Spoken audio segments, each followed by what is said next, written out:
আসসালামু আলাইকুম। এই যে শীতের ভিতরে আমরা কই যাচ্ছি বলেন? সরিষা খেতে। মানে গ্রামে থাকি তো আবহাওয়াটা দেখি না, ঘরের ভিতরে থাকা হয় সব সময়। আজ দেখব কত পরিমাণে কুয়াশা পড়ে, আপনাদের সাথে শেয়ার করব। দেউশির ডাল, এই যে আমরা হাঁটতাছি, দেখবো দেখেন আমরা কোথায় যাই। অনেক শীত, কি বলবো, অনেক শীত। মার্শাল্লাহ পেঁপে গাছটা তো অনেক পেঁপে হয়েছে। ভাইয়ের শীতে বারবার জিজ্ঞাসা করতেছে আর কতটুক। মার্শাল, এই যে পুকুর, কতটা পরিমাণে কুয়াশা।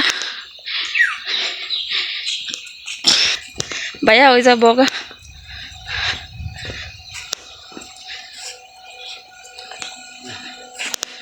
আল্লাহ রে কত বগা। হ্যাঁ হ্যাঁ, কত সুন্দর। আমার নানি ভাই এটা বলছে। আমার শিফা মা আমার সাথে গল্প করতে আছে। এই যে লাউয়ের টাল আর যে সর্ষা ক্ষেত, এই যে এটা হচ্ছে ফুল, বাইরে ফুলকপি না, এই যে ফুলকপির ক্ষেত কত সুন্দর। মাশাআল্লাহ, কপি মনে নাই, মাত্র ধরছে। ওগুলা সব টাল, কুয়াশার জন্য অত বোঝা যাচ্ছে না। এই পাশেও জমি, যে কুয়াশা।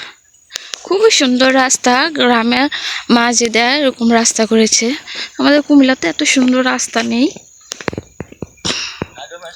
আজকের মানে গ্রামের পরিবেশটা আপনাদের মাঝে শেয়ার করার চেষ্টা করলাম, যে গ্রামের সকালবেলা, মানে এই যে তুষার বলে না, ওই যে উপরে পরে বৃষ্টির মতো এরকম পত্তা আছে, বুঝছেন? এই যে পেয়ারা গাছ, যে পাখি কত সুন্দর মাশাআল্লাহ, যে বীজ আছে সবগুলা। আম্মু হাত দাও, আম্মু হাত দাও। এই যে আমার মেয়ে, হাত দেখা যায় না। এই যে আমার অনেক ঠান্ডা, শীত, হ্যাঁ শীত শীত, অনেক শীত। এই যে কুয়াশা। আজকে ভিডিও পর্যন্তই, আল্লাহ হাফেজ।